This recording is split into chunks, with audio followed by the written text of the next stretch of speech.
আমরা ঘুমন্ত ভেড়ার জাতি আর থাকবো না। আমরা আমাদের পরিচয় জেনে গেছি। এই জাগ্রত মুসলমানকে পথ দেখানোর জন্য আবির্ভূত হয়েছে হিজবুত তাওহীদের খায়রু উম্মাতিন উখরিজাত লিন-নাস। তোমাদেরকে আমি উত্থান ঘটিয়েছি শ্রেষ্ঠ জাতি হিসেবে। আপনারা জানেন ফিলিস্তিনে মুসলমানদের উপর পাখির মতো গুলি করা হচ্ছে। সেখানে আপনারা জানেন বোমা বর্ষণ করে মানুষকে মাটির সাথে মিশিয়ে দেওয়া হচ্ছে। আমরা এমন একটা মুহূর্তে এখানে এসে দাঁড়িয়েছি। আল্লাহ রাব্বুল আলামিন বলেছেন ইন্নামাল মুমিনুনা ইখওয়াতুন, মুমিনরা ভাই ভাই। কাজেই আমরা যখন সেই লাশগুলি দেখছি তখন সেই লাশের মধ্যে আমরা আমাদের ভাইয়ের প্রতিচ্ছবি দেখতে পাচ্ছি। আমরা যখন সেই শিশু নারীদের লাশ দেখছি তখন আমরা সেই শিশুদের মধ্যে আমাদের বাচ্চাদের প্রতিচ্ছবি দেখতে পাচ্ছি। আমরা সেই নারীদের মধ্যে আমরা আমাদের মা বোনকে দেখতে পাচ্ছি। এজন্য একদিকে আমাদের চোখে যেমন অশ্রু তেমনি আমাদের হৃদয়ে দোহের আগুন, আমাদের মনে বিক্ষোভ। সেই বিক্ষুব্ধতা নিয়ে আজকে দাঁড়িয়েছি এই বিক্ষোভ সমাবেশে। আমি মুসলিম জাতির উদ্দেশ্যে কিছু বার্তা দিতে চাই। শুরুতে একটি ছোট্ট গল্প বলতে চাই। একটা ভেড়ার রাখাল গিয়েছিল ভেড়া চড়াতে। তো ভেড়া চড়াতে গিয়ে একটা বাঘ সেখানে হামলা করলো।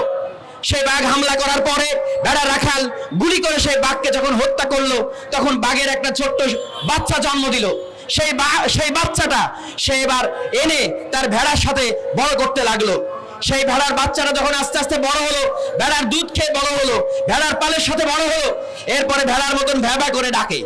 এরপরে যখন একদিন বনে গেল, সেই ভেড়ার পালের উপর আবার একটা বাঘ আক্রমণ করলো। তো ভেড়াগুলি দৌড়াচ্ছে, সাথে বাঘও দৌড়াচ্ছে। তো বাঘের এই দৌড়ানো দেখে যে বাঘটা ধাওয়া করেছিল সে গিয়ে সেই বাঘকে আটকালো। আটকে বলল, কি ব্যাপার ভাই, আমার দাবরানিতে তুমি কেন দৌড়াও?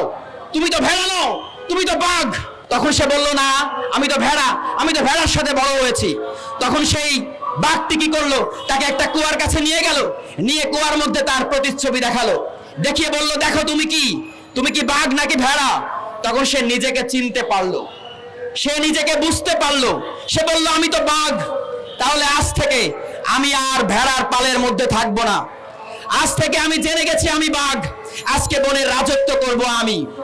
কাজেই আমি শুরুতে যে বার্তাটা দিতে চাই, আজকে মুসলমানদেরকে সবার আগে জেগে উঠতে হবে। আমরা ঘুমন্ত ভেড়ার জাতি আর থাকবো না। আমরা আমাদের পরিচয় জেনে গেছি। আল্লাহ রাব্বুল আলামিন বলেছেন খায়রু উম্মাতিন উখরিজাত লিন-নাস। তোমাদেরকে আমি উত্থান ঘটিয়েছি শ্রেষ্ঠ জাতি হিসেবে। আমরা আমাদের পরিচয় জেনে গেছি। আমরা ফিলিস্তিনে মার খেয়েছি, আমরা গত 7.5 দশক ধরে মার খেয়েছি, কিন্তু আমরা ঘুমিয়েছিলাম। আমরা বসনিয়াতে মার খেয়েছি, আমরা ঘুমিয়ে ঘুমিয়ে দেখে আমরা সহ্য করেছি। আমরা চেচনিয়াতে মার খেয়েছি, আমরা মিয়ানমারে মার খেয়েছি, আমরা কাশ্মীরে মার খেয়েছি, আমরা কাশগড়ে মার খেয়েছি। আমাদের ইরাক, আমাদের সিরিয়া, আমাদের লেবানন, আমাদের লিবিয়া মাটির সাথে মিশিয়ে দেওয়া হয়েছে। আমরা ঘুমিয়েছিলাম, কিন্তু আজকে আবারও যখন আগ্রাসন চলেছে, আজকে দিকে দিগন্তে মুসলমানরা জেগে উঠছে। মুসলমানরা যখন জেগে উঠছে, এখন মুসলমানদেরকে পথ দেখাতে হবে। এই জাগ্রত মুসলমানকে পথ দেখানোর জন্য আবির্ভূত হয়েছে হিজবুত তাওহীদের। আমরা বলতে চাই, মুসলমানদেরকে জেগে ওঠার পরে দ্বিতীয় যে কাজ, সেটা আমাদেরকে ঐক্যবদ্ধ হইতে হবে। আজকে আমরা 57টা রাষ্ট্রে বিভক্ত, আমরা বহু মতবাদে বিভক্ত, আমরা শিয়া সুন্নিতে বিভক্ত, আমরা তরিকাগতভাবে বিভক্ত, আমরা আদর্শগতভাবে বিভক্ত, আমরা দলগতভাবে, আমরা রাজনৈতিকভাবে বিভক্ত।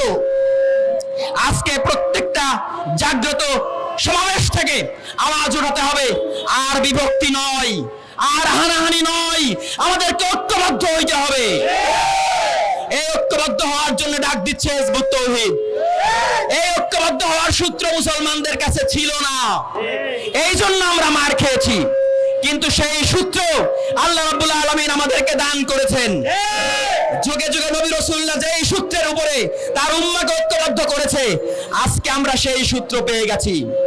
আল্লাহ রাব্বুল আলামিন আমাদেরকে সূত্র দিয়েছেন, তোমরা সাফফান কান্নাহুম বুনিয়ানুম মারসুস, তোমরা সীসা গলানো প্রাচীরের ন্যায় ঐক্যবদ্ধ হও। আমরা ঐক্যবদ্ধ হব কিসের উপরে? তাওহীদের উপরে। লা ইলাহা ইল্লাল্লাহ মুহাম্মাদুর রাসূলুল্লাহ, এই কথার উপর আমরা ঐক্যবদ্ধ হব।